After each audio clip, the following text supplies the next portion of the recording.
Jadi mendidik anak, didiklah dengan ibadah yang sahihah, ibadah yang benar. Jadi tidak hanya cukup dengan iman saja.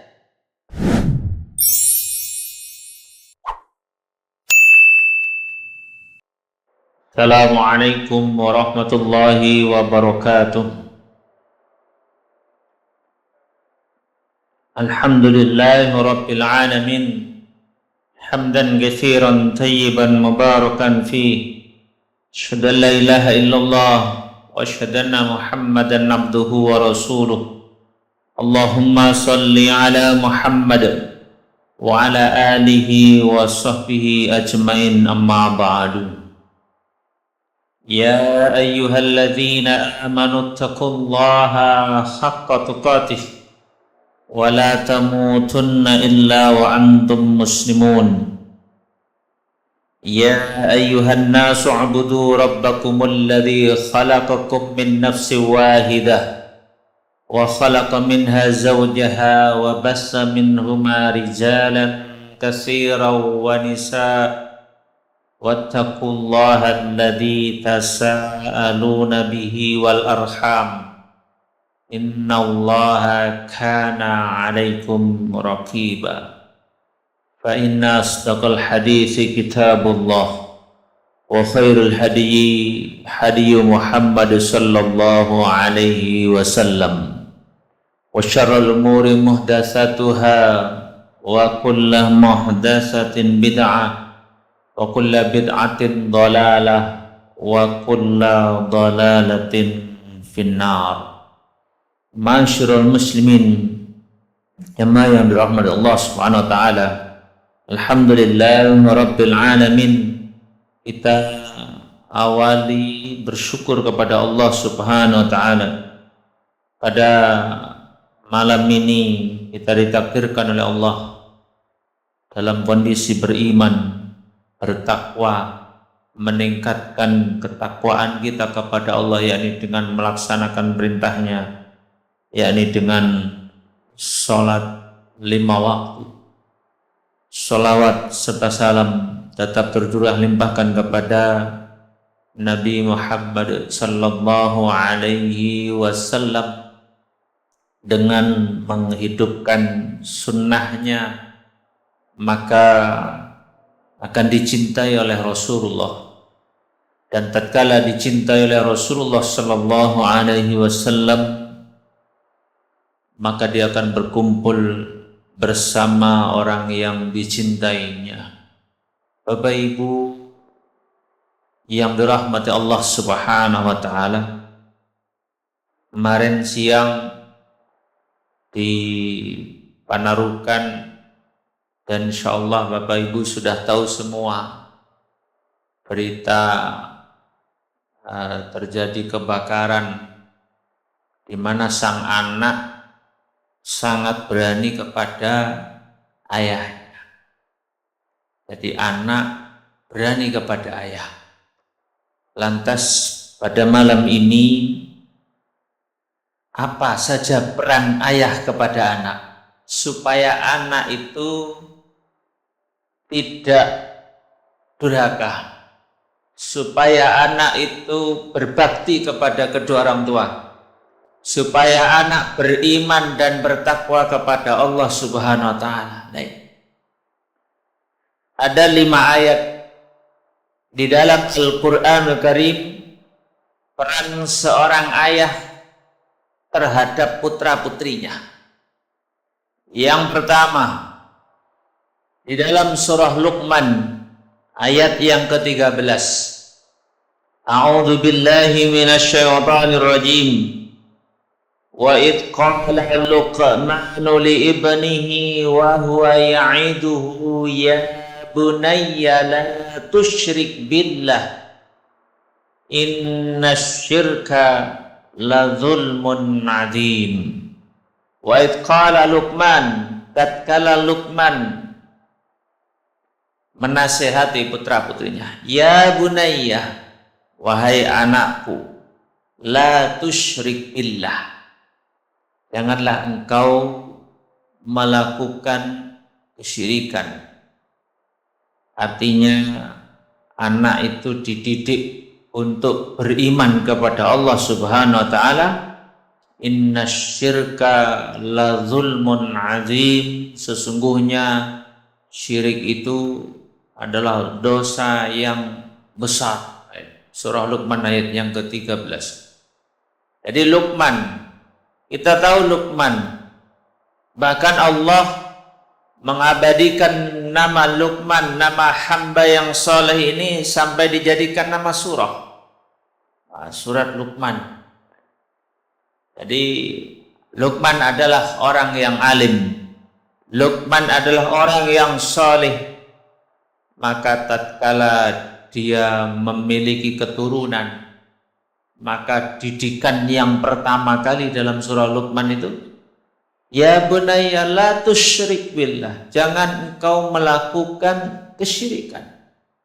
Inilah penanaman yang paling benar, yakni adalah menanamkan tauhid, menanamkan ibadah hanya kepada Allah, menanamkan imannya benar-benar beriman kepada Allah, beriman kepada hari akhir, beriman kepada hari kiamat, beriman kepada qadha dan qadar, beriman kepada Rasulnya. Inilah yang harus ditanamkan. Bahkan dakwah Rasulullah Sallallahu Alaihi Wasallam ketika berada di Makkah Al-Mukarramah, Rasulullah dakwahnya tauhid terlebih dahulu. Jadi keimanan terlebih dahulu yang disampaikan di Makkah.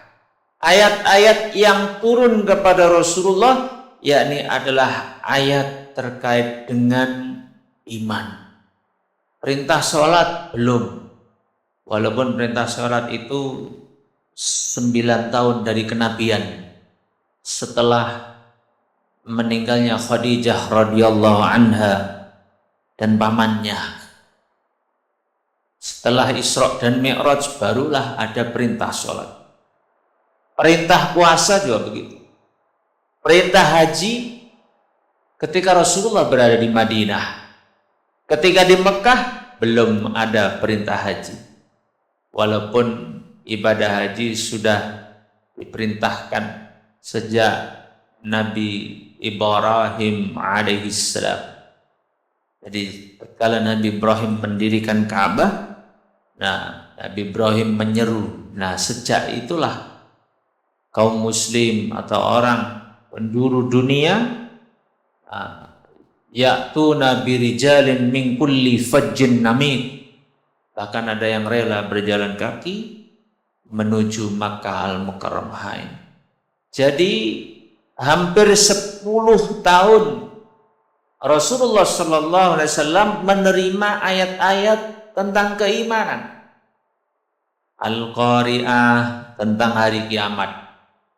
Idza zulzilatil ardu zilzala, terkait dengan hari kiamat juga, ketika bumi ini digoncang segoncangnya.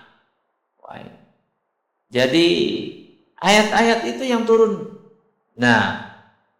Peran kita sebagai ayah, alangkah lebih baiknya mengenalkan anak kita terlebih dahulu, yakni dengan Allah Subhanahu wa taala. Kenalkan, kita diciptakan oleh Allah.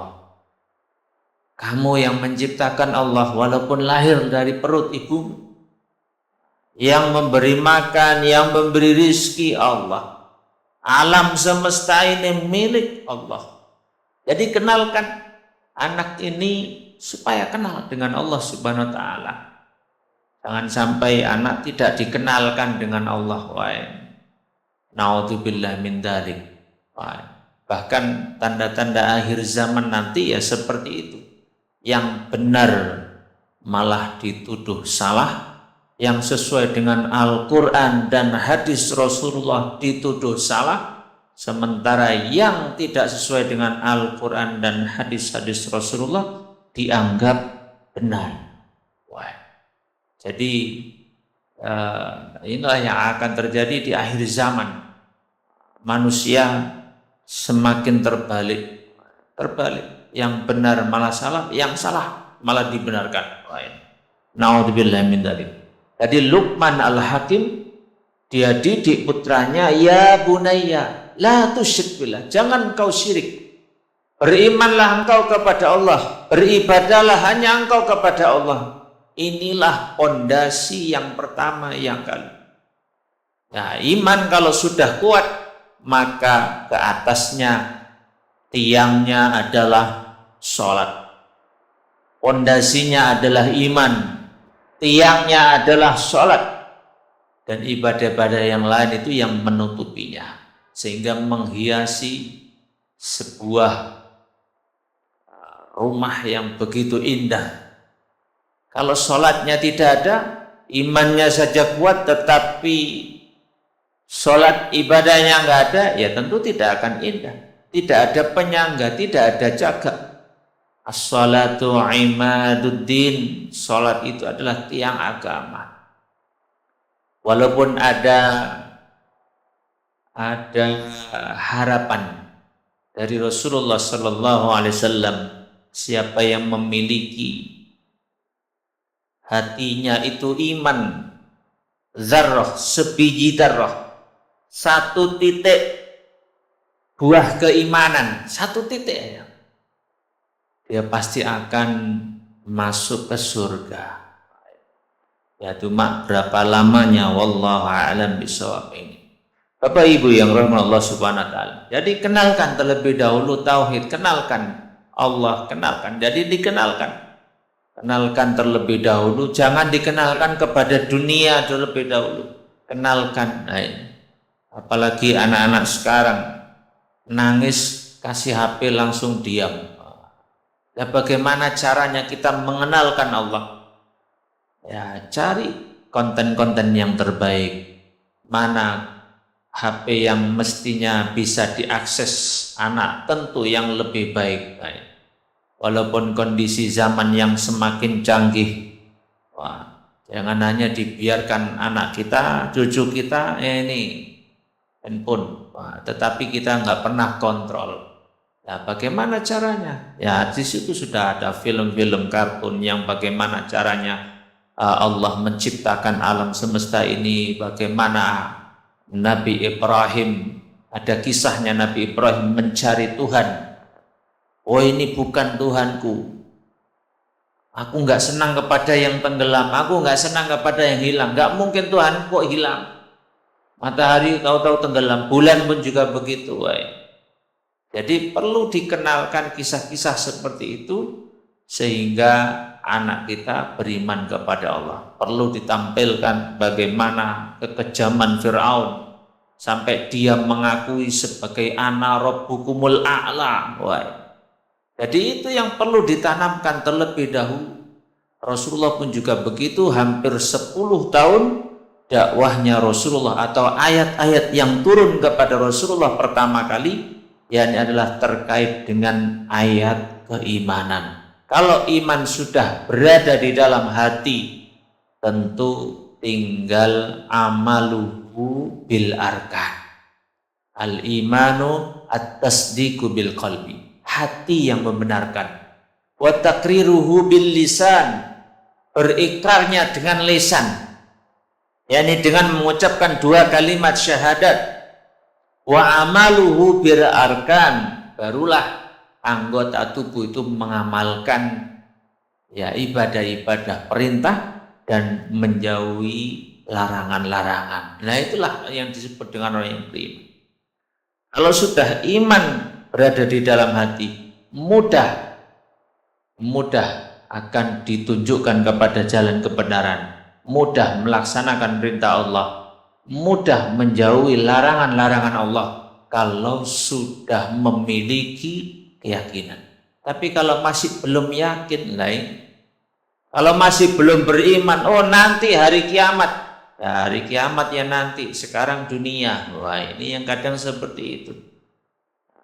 Jadi tanamkan akidah. Nah, ini akidah kalau sudah kuat baru. Kemudian yang kedua, ma'asyiral muslimin jamaah rahimani rahimakumullah. Di dalam surah As-Saffat ayat 102 sampai 110. Falamma balagha ma'ahu as-sa'ya qala ya bunayya inni ara fil manam inni atbahuka fanzur madza tara qala ya abatif'al ma tu'mar satajiduni insyaallahu ma'as sabirin.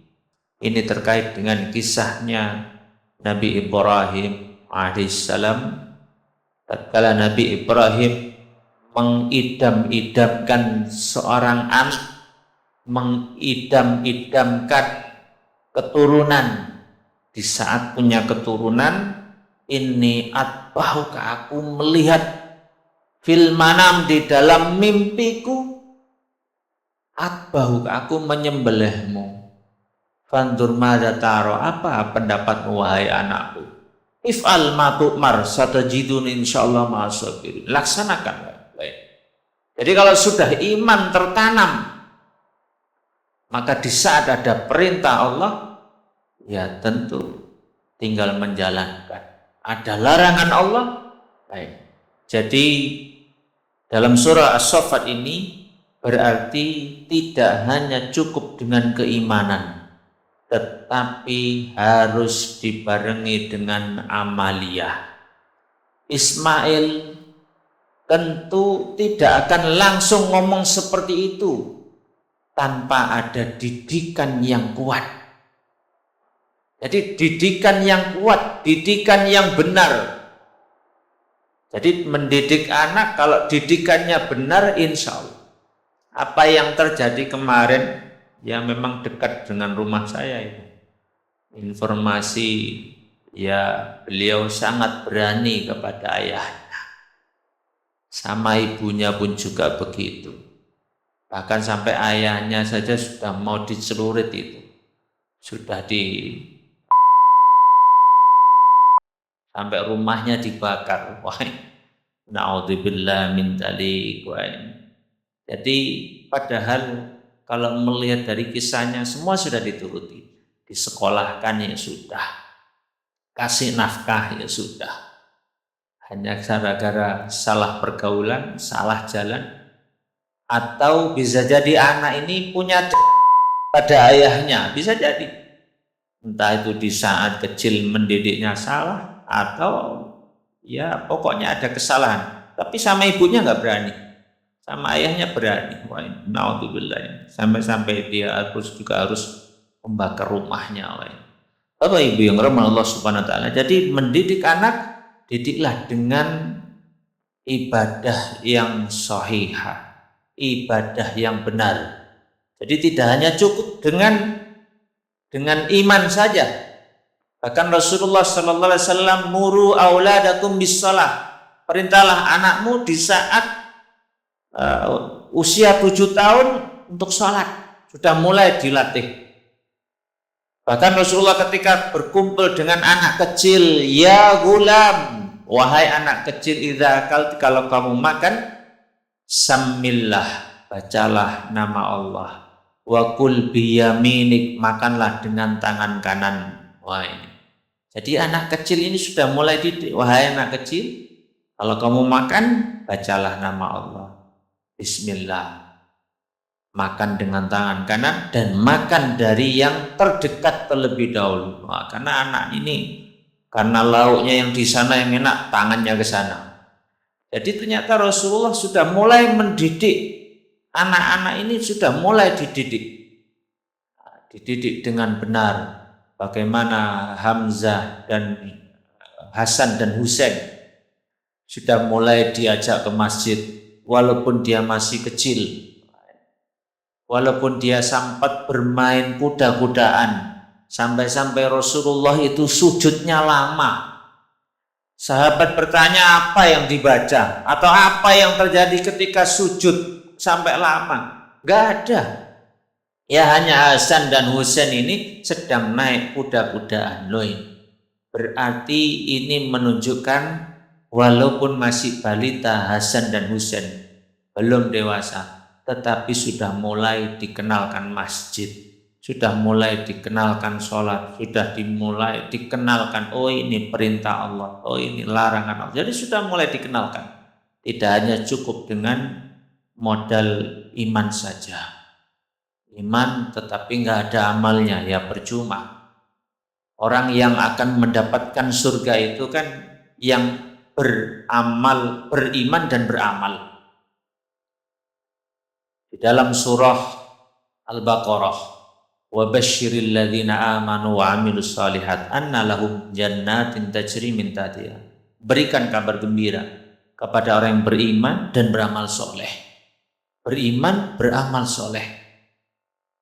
Dalam ayat yang lain, walau anna ahlal qura amanu wattaqau. Seandainya penduduk sebuah negeri itu beriman dan bertakwa, artinya melaksanakan perintah Allah, menjauhi larangan-larangan Allah, la fatahna alaihim barakatim minas sama'i wal ardh. Allah akan buka pintu keberkahan. Jadi man amila sholihan dalam surah An-Nahl min dzakarin aw unsa, siapa yang beramal soleh baik laki-laki atau wanita, wa huwa mukmin, syaratnya beriman, falanuhyiyannahu hayatan thayyibah, maka baginya kehidupan yang baik. Jadi orang yang akan mendapatkan kehidupan yang baik, orang yang akan mendapatkan surga, yakni adalah orang yang beramal soleh dan dia beriman. Beriman tetapi tidak beramal soleh, ya bisa lama nanti sampainya di surga. Atau bisa jadi orang itu beriman di saat sakratul maut, beberapa detik sebelum meninggal dunia dia beriman.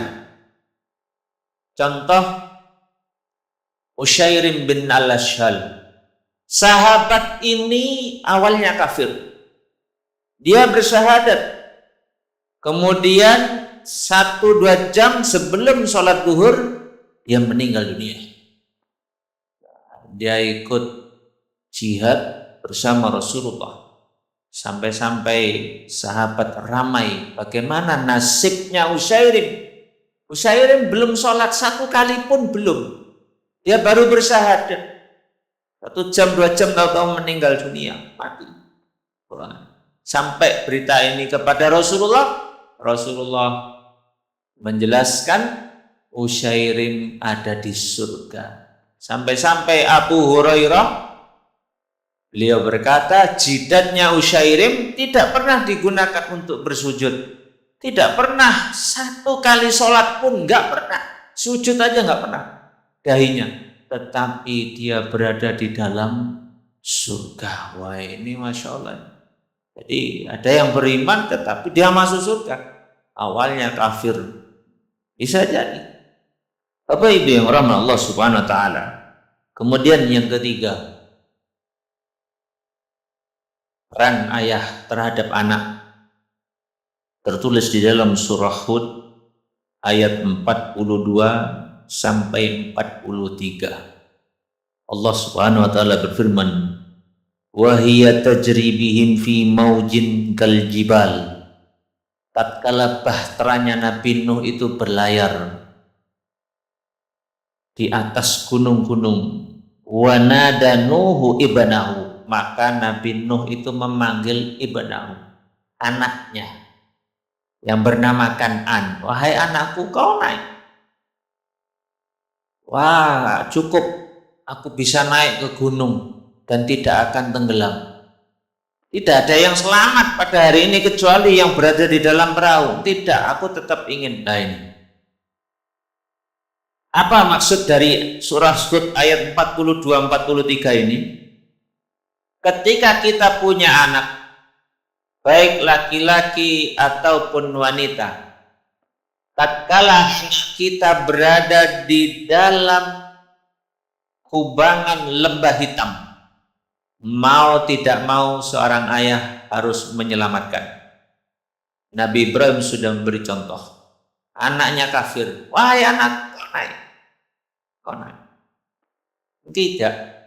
Nah, berarti ini menunjukkan di saat anak kita berada di tempat yang salah, harus diselamatkan. Jangan dibiarkan anak kita, contoh misalnya terpengaruh minuman keras, sudah kecanduan, maka sampai berani kepada ayah ibunya, maka tetap kewajiban seorang ayah harus nolong. Gimana caranya anak ini supaya keluar dari lembah kubangan itu. Kalau dibiarkan, ya mati seperti Kan'an, meninggal dalam keadaan kufur, meninggal dalam keadaan tidak beriman kepada Allah, meninggal dalam keadaan bermaksiat. Nah ini. Jadi dalam surah Hud atau kisahnya Nabi Nuh ini menunjukkan kepada kita, ayo di saat anak kita salah, luruskan, panggil, tentu dengan bahasa-bahasa yang indah. Karena namanya anak itu macam-macam. Ada yang hanya dilihat ayahnya aja sudah takut sih. Dilihat bapaknya aja sudah takut. Oh sudah bu, tidak usah ini, nanti ayah datang.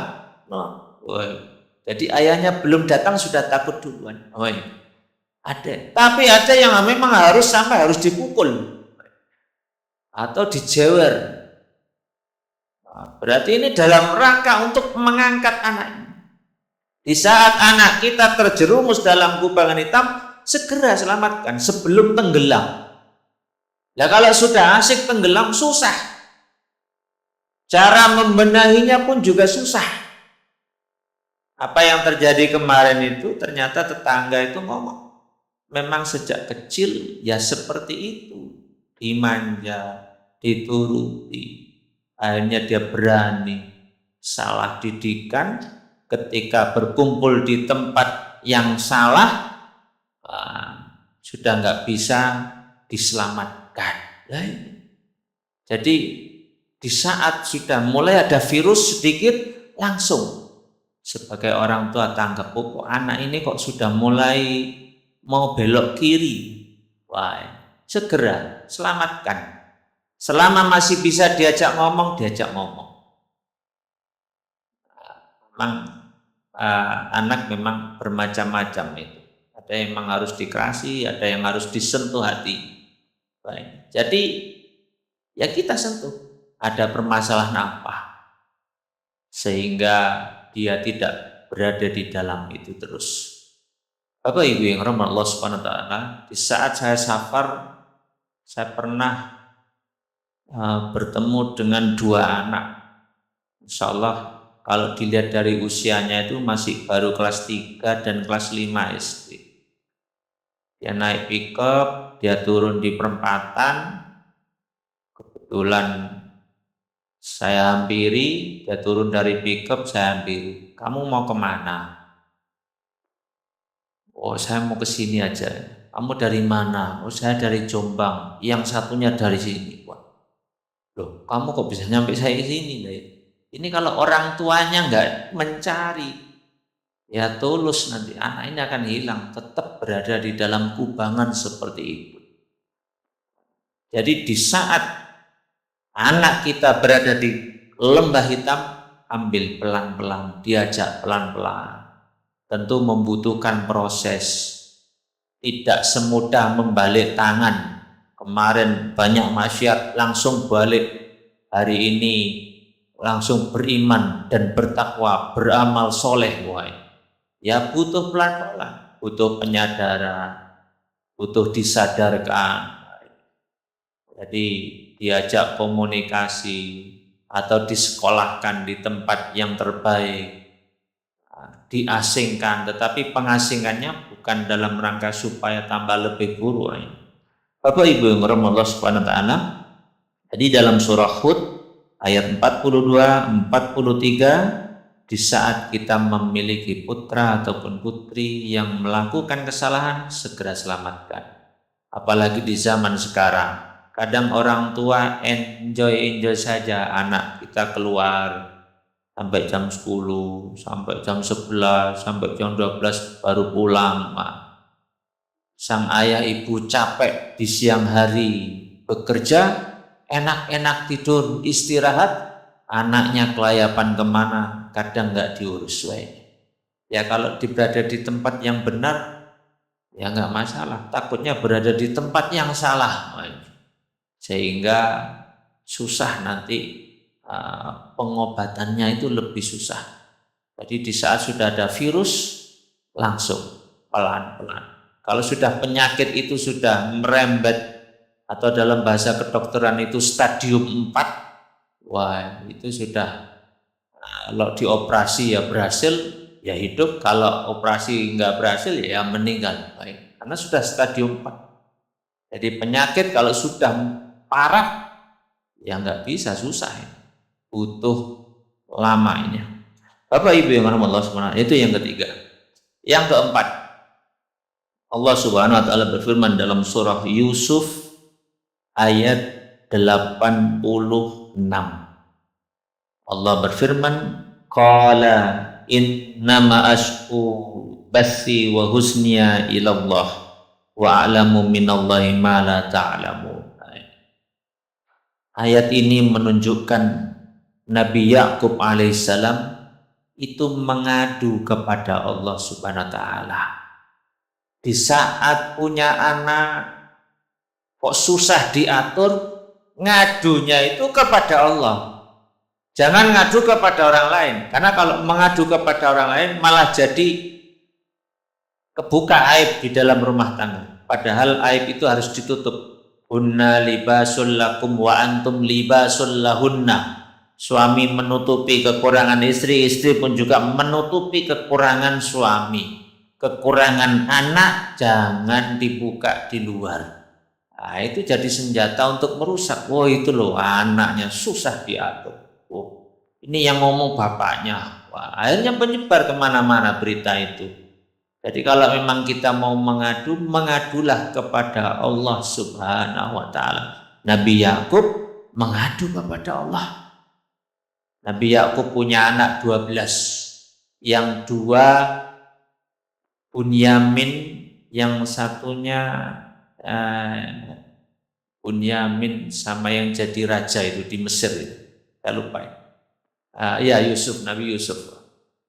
Ya cuma 2 itu yang baik. Yang 10 nggak karuan akhlaknya. Malah 10 orang ini mau menghabisi Yusuf. Sampai-sampai Yusuf bermimpi ada 11 bintang. Ayahnya langsung berkata, wahai anakku, jangan kau ceritakan mimpi itu pada saudaramu. 11 bintang akan bersujud. Ternyata 11 saudaranya yang bersujud. Artinya tunduk dan patuh kepada Nabi Yusuf alaihissalam. Padahal saudaranya sendiri. Jadi Nabi Yakub mengadu kepada Allah. Jadi apapun permasalahan anak kita, mengadunya kepada Allah. Kalau memang mau curhat, carilah tempat curhat yang baik. Carilah yang pasti ada solusinya. Carilah kepada yang tahu. Oh, anakku sedang kena, misalnya kena ini, kira-kira apa obatnya? Ya harus ke dokter. Anakku kecanduan ini supaya berhenti, ya harus konsultasinya kepada dokter. Supaya berhenti dari minuman keras, supaya berhenti dari rokok, supaya berhenti dari kenakalan, gimana? Supaya sehat, supaya tidak batuk terus-menerus. Itu karena batuknya itu nggak selesai-selesai batuknya. Jangan-jangan anakku ini ngerokok ini. Nah, ternyata setelah ditelusuri benar. Wah ini, ya konsultasinya ya harus ke dokter. Nah, jangan ke yang lain, walaupun nanti itu dijadikan sampel ini. Jadi mengadulah hanya kepada Allah Subhanahu wa taala. Maryam pun juga berdoa, Rabbi habli minas shalihin. Nabi Zakaria pun juga berdoa, fanada Zakaria Rabbi habli minas shalihin. Berikan aku keturunan anak yang saleh. Jadi walaupun sudah punya anak, tetap Rabbi habli minas shalihin. Jadikan anakku itu menjadi anak yang soleh. Jadi tetap doakan anak kita menjadi soleh. Doakan anak kita. Jangan langsung dibiarkan. Wah, apalagi malah didoakan. Wah, anak susah diatur. Wah, sudah susah diatur malah didoakan celaka. Lah ini naudzubillah. Ya malah celaka. Siapa yang rugi? Ya tentu ayah ibunya. Karena ayah ibu yang diharapkan yakni adalah anak yang mau mendoakan ayah ibunya. Waladun salihun yad'ulah. Dalam hadis tatkala ketika kita meninggal dunia, inqata amaluhu salas, kecuali 3 amalan yang tidak akan terputus, pahalanya terus mengalir. Salah satunya yakni adalah anak yang mau mendoakan. Ada sebuah ceramah, bahkan ceramah itu beliau sangat kontroversial. Anak yang hanya berdoa 5 kali kepada Allah terkait dengan doa ampunan kepada orang tua, artinya dalam satu kali sholat hanya berdoa Rabbi firli wali walidayya hanya 1 kali, berarti kalau 5 kali sholat hanya 5 kali, nah itu masih belum berbakti katanya. Sampai diprotes itu Ustadz. Loh kok bisa? Anak ini sudah berdoa kok, mendoakan setiap sholat dia berdoa. Walaupun 5 kali dibalas sama Ustaz. Jadi coba kamu baca doa Rabbi firli wali walidayya, ulangi lagi Rabbi firli wali, Rabbi firli, diulangi lagi sampai 5 kali, baru ditanya, apakah kamu membaca doa 5 kali dalam satu waktu itu kamu keringetan? Tidak. Apakah kamu capek? Tidak. Apakah kamu sampai lelah? Tidak. Bayangkan ayah ibumu sudah mengandung, susah payah, lelah. Kamu dibawa kemana-mana, saat lahir digendong kemana-mana, gak bisa makan, ditulang, gak bisa ini, masih lebih letih. Masa hanya cuma mau mendoakan ayah ibunya hanya 5 kali? Jadi ini dalam rangka untuk memotivasi supaya seorang anak tetap terus selalu mendoakan ayah ibunya dalam setiap waktu, setiap saat, berkali-kali sampai digitukan. Jadi Bapak Ibu yang rahmat Allah SWT, jadi mengadulah hanya kepada Allah. Apapun yang bisa membolak-balikkan hati seorang anak atau hati seorang itu, yakni adalah Allah. Ya muqallibal qulub tsabbit qalbana ala dinik. Wahai yang membolak-balikkan hati. Karena yang bisa menunjukkan hati hanya Allah. Manusia hanya bisa mengajak. Nabi Nuh sudah beriman, dia nabi, tetapi istrinya diajak beriman tidak mau. Nabi Lut juga gitu. Nabi suaminya, istrinya nggak mau beriman, malah membantu orang kafir. Jadi kurang apa? Di dunia hidupnya sekamar, hidupnya dalam satu rumah, ternyata di akhirat beda tempat. Andaikan Nabi itu sudah ngajak, ya sudah ngajak, sudah diajak beriman, tetapi nggak mau beriman. Berarti inilah hati urusan Allah. Yang meluluhkan hati ya hanya Allah Subhanahu wa ta'ala. Kadang kita mau beli sesuatu, nggak pernah ke toko itu, kemudian kita beli ke toko itu. Siapa yang menggerakkan? Kalau bukan itu Allah yang menggetarkan hati kita untuk beli ke sana. Ada nggak pernah beli ke sana? Nah, jadi pembeli yang beli di toko kita, yang beli di kios kita, bisa jadi Allah yang menggerakkan. Oh, saya ingin beli ke sana, saya ingin ke sana, saya ingin ke sana. Allah yang menggerakkan. Nah, jadi dalam surah Yusuf berdoa kepada Allah. Kemudian yang terakhir, yang kelima, peran ayah terhadap anak, putra dan putrinya dalam surah Maryam ayat 3 sampai ayat 6. Allah berfirman, fa kharaja ala qaumihi minal mihrab fa'auha ilaihim an sabbihu bukratan wa ashiya. Jadi apa yang dididik oleh Maryam, dan kita mau Maryam itu pun juga hadiah dari Allah. Maryam adalah putrinya Imran. Nah, di dalam Al-Quran istri Imran itu berdoa. Qalat imra'atu Imrana rabbi inni nazartu laka ma fi batni muharraran fataqabbal minni ya Rabb. Aku sedang hamil. maka apa bayi yang ada di dalam kandungku itu muharraran fataqabbal, ini jadikan anak ini menjadi imam, menjadi pemimpin. Fataqabbal, terima doaku. Nah, ternyata yang lahir wanita, Maryam.